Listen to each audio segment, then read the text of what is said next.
Students, you are watching your own channel AS classes. आप देख रहे हैं आपका अपना चैनल एएस क्लासेस और मैं अशोक शर्मा फिर हाजिर लेकर एक और नया एजुकेशनल वीडियो आप लोगों के लिए। ये जो हमारा एजुकेशनल वीडियो है ये क्लास 10 सोशल साइंस के स्टूडेंट्स के लिए, जिसमें हम लोग डिस्कस कर रहे हैं उनकी एनसीईआरटी की बुक हिस्ट्री का chapter number 3 nationalism in India. इस चैप्टर के कुछ टॉपिक्स की ऑलरेडी वीडियो हम अपने चैनल एएस क्लासेस पर अपलोड कर चुके हैं। आज जो टॉपिक हम लोग डिस्कस करने जा रहे हैं वो है हमारा difference between non cooperation movement and the civil disobedience movement. तो चलिए पहले बच्चों देखते हैं फटाफट कि आखिर बोर्ड की नोटबुक पर हमको इस आंसर को किस तरीके से प्रेजेंट करना है। नॉर्मली जो ये क्वेश्चन है ये लगभग 5 मार्क्स का हमारे बोर्ड एग्जाम में आता है। एक बार ये 3 मार्क्स के तौर पे भी ये हमारे बोर्ड एग्जाम में आया है। तो चलिए देखते हैं कि हमको किस तरीके से इसे प्रेजेंट करना है। तो सबसे पहले तो हमें अपनी कॉपी को इस तरीके से 2 पार्ट्स में क्लासिफाई कर लेना है, 2 पार्ट्स में अलग अलग डिवाइड कर लेना है। डिवाइड करने के बाद सबसे पहला हमें इस पे लिखना है बेसिस, फिर non cooperation movement and then civil disobedience movement. जो हमारी फर्स्ट हेडिंग होगी बेसिस में जो हम लोग लिखेंगे वो है हमारी लॉन्च इन। सबसे पहला हमें ये बताना है कि आखिर जो नॉन कॉपरेशन मूवमेंट है वो कब स्टार्ट हुआ और सिविल डिसोबीडियंस मूवमेंट जो है वो कब स्टार्ट हुआ। तो फटाफट से पहले बच्चों देख लेते हैं कि हमारा नॉन कॉपरेशन मूवमेंट कब स्टार्ट हुआ। तो यहां पर हमें डेट डालनी है जैन, यानी कि जनवरी 1921। क्लियर? तो हमें 1 मार्क्स का ये क्वेश्चन भी क्लियर हो गया कि नॉन कॉपरेशन मूवमेंट स्टार्ट हुआ था जनवरी 1921 में। सेम इसी तरीके से हम यहाँ पर सिविल डिसोबीडियंस मूवमेंट की डेट डाल देंगे, ये थी मार्च 1930। क्लियर? तो ये हमारा फर्स्ट डिफरेंशिएट दोनों के बीच में हो गया, दोनों की डेट हमने क्लियरली बता दी है। इसके बाद हमें जो सेकंड बेसिस लिखना है, वो लिखना है कॉजेस, कि आखिर क्या कारण थे नॉन कॉपरेशन मूवमेंट के और क्या कारण थे सिविल डिसोबीडियंस मूवमेंट के। तो सबसे पहले देखते हैं भाई नॉन कॉपरेशन मूवमेंट के क्या कारण थे। सबसे पहला कारण जो था वो था Rowlatt act. Clear? Non cooperation movement का सबसे पहला कारण क्या था? Rowlatt act. इसके बाद जो सेकंड कारण था वो था जलियांवाला बाग इंसिडेंट।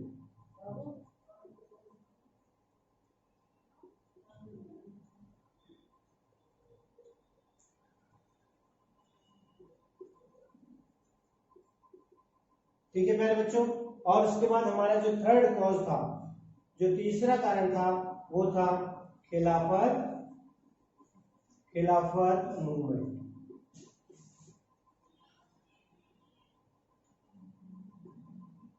और इन तीनों के बारे में ही जो डिटेल्ड इंफॉर्मेशन है वो ऑलरेडी हम लोग अपने वीडियो में बना चुके हैं और अपने चैनल एएस क्लासेस पर अपलोड कर चुके हैं। आप चाहें तो एएस क्लासेस पर उसकी डिटेल देख सकते हैं। ये मेन 3 कारण थे जिसकी वजह से नॉन कॉपरेशन मूवमेंट जो है वो स्टार्ट हुआ। अब देखते हैं आखिर क्या रीजन था जो सिविल डिसोबीडियंस मूवमेंट स्टार्ट हुआ। तो सबसे पहला जो रीजन था सिविल डिसोबीडियंस मूवमेंट का वो था इकोनॉमिक डिप्रेशन।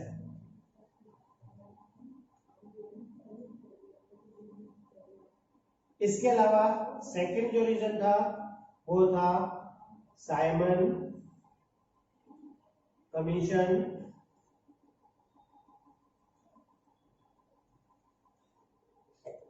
और जो तीसरा रीजन था वो था सॉल्ट लॉ।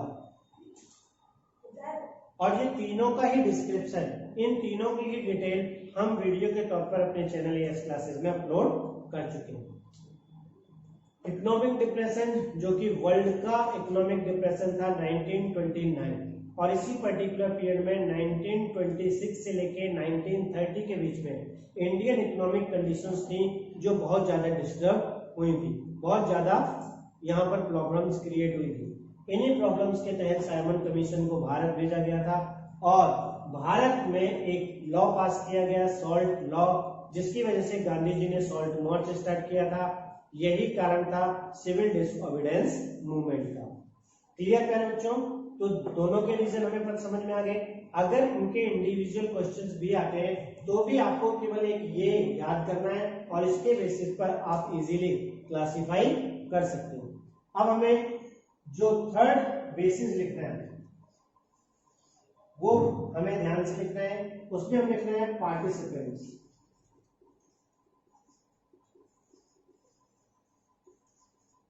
ठीक है, सिविल डिसोबीडियंस मूवमेंट और नॉन कॉपरेशन मूवमेंट पार्टिसिपेंट के बेसिस पे किस तरीके से एक दूसरे से अलग थे, ये भी हमको पता होना चाहिए। तो चलिए फटाफट पहले बच्चों देखते हैं आखिर नॉन कॉपरेशन मूवमेंट में किसने पार्टिसिपेट किया और सिविल डिसोबीडियंस मूवमेंट में किसने पार्टिसिपेट किया। तो सबसे पहले देखते हैं नॉन कॉपरेशन मूवमेंट में। तो नॉन कॉपरेशन मूवमेंट में थे ट्राइबल्स, नॉन कॉपरेशन मूवमेंट में थे स्टूडेंट्स, नॉन कॉपरेशन मूवमेंट में थे लॉयर्स,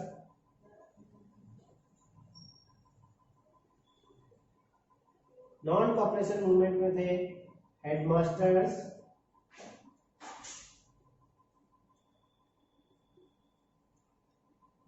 नॉन कॉपरेशन मूवमेंट में थे प्लांटेशन वर्कर्स,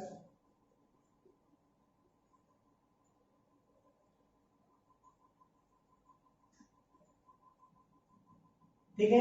ये वो लोग थे जिन्होंने नॉन कॉपरेशन मूवमेंट में पार्टिसिपेट किया था। क्लियर है बच्चों? इसके बाद हम देखते हैं आखिर सिविल डिसोबीडियंस मूवमेंट किस तरीके से पार्टिसिपेंट के बेसिस पर अलग है। तो देखते हैं भाई इसमें किसने पार्टिसिपेट किया। इसमें पार्टिसिपेंट्स किया था रिच एंड पुअर पीसेंट्स ने। ठीक है। सेकंड हम लिख सकते हैं इसमें पार्टिसिपेट किया था इंडस्ट्रियलिस्ट ने।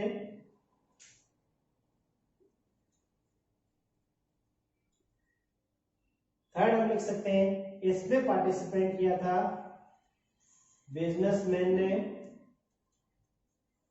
बिजनेसमैन्स ने। और लास्ट जो सबसे इंपॉर्टेंट है वो है वुमेन, जो कि इसको पूरे तरीके से डिफरेंशिएट करता है। नॉन कॉपरेशन मूवमेंट में वुमेन ने पार्टिसिपेशन नहीं किया था, लेकिन सिविल डिसोबीडियंस मूवमेंट में वुमेन ने पार्टिसिपेट किया था। इस बेसिस पर हम इन दोनों को डिफरेंशिएट कर सकते हैं। जब गांधी जी ने सॉल्ट मार्च किया था तो बढ़ चढ़कर वुमेन ने, कॉमन वुमेन जो थी, उन्होंने इस मूवमेंट में पार्टिसिपेट किया था। क्लियर है बच्चों? इसके बाद हम देखेंगे कि आखिर नॉन कॉपरेशन मूवमेंट में और सिविल डिसोबीडियंस मूवमेंट में कौन कौन से इवेंट्स हुए। तो इवेंट्स के बेसिस पर हम इसको क्लासिफाई करेंगे। तो फटाफट से पहले बच्चों पहले इसको नोट कर लीजिए, उसके बाद हम लोग नेक्स्ट डिस्कस करते हैं। हो गया बेटा? तो चलिए अब फटाफट आगे बढ़ते हैं और देखते हैं कि आखिर इवेंट्स में दोनों ही मूवमेंट्स को हम किस तरीके से डिफरेंशिएट करते हैं। ठीक है, तो पहले हो गया बेटा। अब चलिए फटाफट देखते हैं नेक्स्ट जो हमारा बेसिस है वो है इवेंट्स।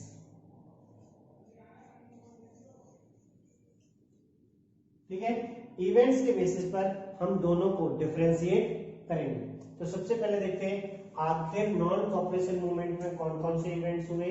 तो सबसे पहले अगर हम बात करते हैं नॉन कॉपरेशन मूवमेंट में, तो ये नॉन कॉपरेशन मूवमेंट स्टार्ट हुआ था जो टाइटल्स थे उनके सरेंडर से। तो हमें सबसे पहले ये लिखना है surrender of the titles.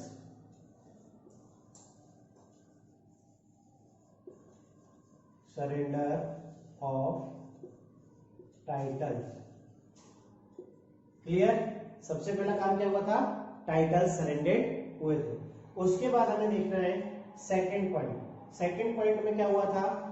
Foreign goods जो थे वो बायकॉट किए गए थे। तो हम लिख सकते हैं फॉरेन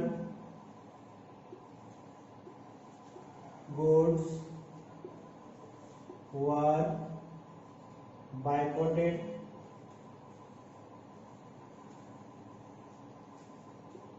क्लियर। इसके बाद थर्ड इवेंट क्या हुआ था मेरे बच्चों कि जो स्टूडेंट्स थे उन्होंने गवर्नमेंट कॉलेजेस और गवर्नमेंट स्कूल्स में जाना छोड़ दिया था। तो हम लिख सकते हैं स्टूडेंट्स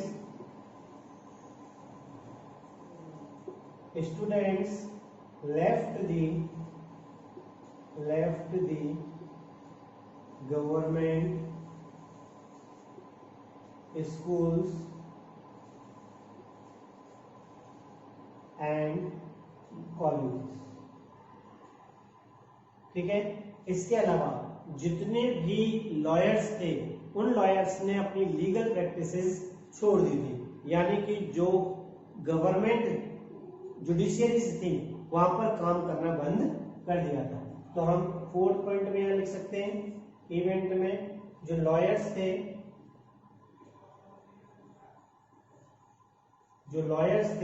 उन्होंने क्या किया, अपनी लीगल प्रैक्टिसेस छोड़ दी, गेव अप देयर लीगल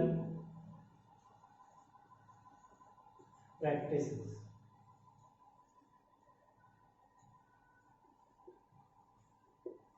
ठीक है पहले बच्चों। इसके अलावा एक काम और हुआ था जो इम्पोर्टेंट काम था, वो ये था कि जो काउंसिल इलेक्शंस थे उन काउंसिल इलेक्शंस को बायकॉट किया गया था। तो हम लिख सकते हैं काउंसिल इलेक्शंस वर बायकॉटेड।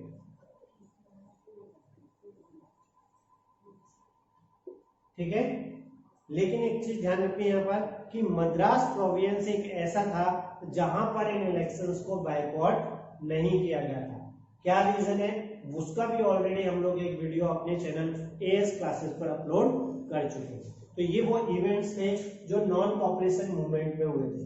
अब हमें देखना है कि आखिर सिविल डिसोबीडियंस मूवमेंट में कौन से इवेंट्स हुए, इन्हीं के बेसिस पर इन दोनों को डिफरेंशिएट कर देंगे। तो शुरू करते हैं सिविल डिसोबीडियंस मूवमेंट का। तो सबसे पहले सिविल डिसोबीडियंस मूवमेंट में हमने लिखना है thousands of people.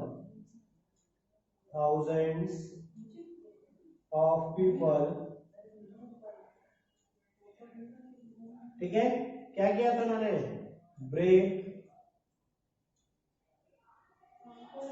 Broke the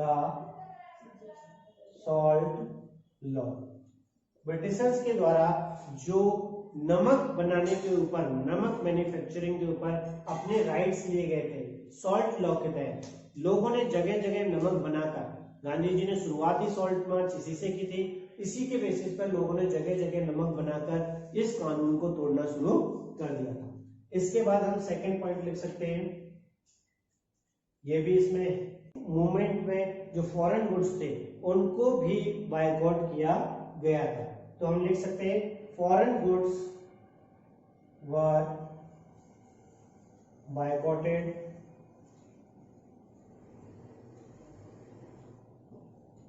ठीक है। इसके बाद हमें थर्ड पॉइंट यहाँ पर क्या लिखना है, हमें ये लिखना है कि जो फार्मर्स थे उन्होंने रेवेन्यू पे करने से रिफ्यूज कर दिया था। तो थर्ड पॉइंट में हम लिख सकते हैं peasants refused to pay revenue and चौकीदारी टैक्सेस। क्लियर। इसके अलावा जो ब्रिटिशर्स ने फॉरेस्ट लॉ बनाए थे उन फॉरेस्ट लॉ को भी तोड़ा जाने लगा था। तो हम लिख सकते हैं चौथे पॉइंट के तौर पर फॉरेस्ट लॉज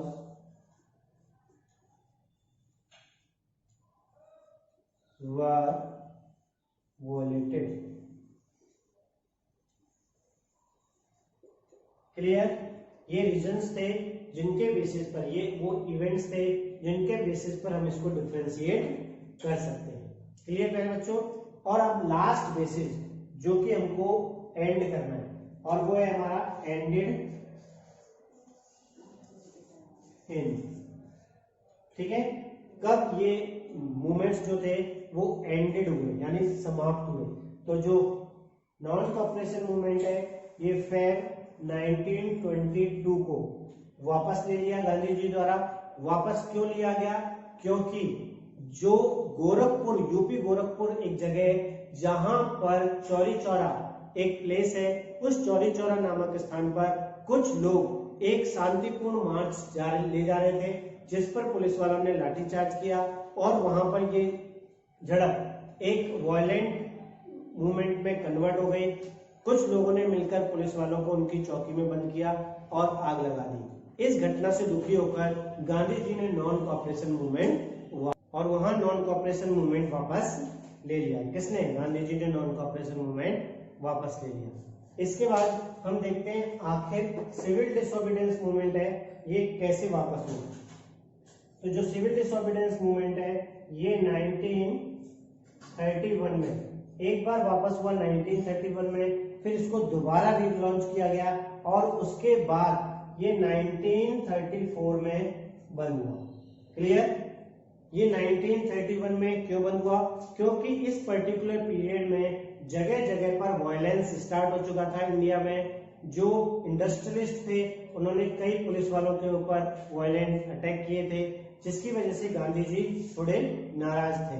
और इसी पर्टिकुलर पीरियड में जो लॉर्ड इरविन थे उन्होंने गांधी जी को इनवाइट किया एक शांतिपूर्ण वार्ता के लिए, और इसी वजह से गांधी जी ने 1931 में इस सिविल डिसोबीडियंस मूवमेंट को वापस ले लिया। तो ये था प्यारे बच्चों पूरा differentiate between non cooperation movement and civil disobedience movement. इसके बाद हम लोग नेक्स्ट वीडियो में डिस्कस करेंगे लॉर्ड इरविन और गांधी जी के बीच में जो पैक्ट हुआ था, यानी गांधी इरविन पैक्ट जो था उसके बारे में हम लोग डिस्कस करेंगे। तो फटाफट से प्यारे बच्चों इसको नोट कर लीजिए और देखते रहिए आपका अपना चैनल एएस क्लासेस।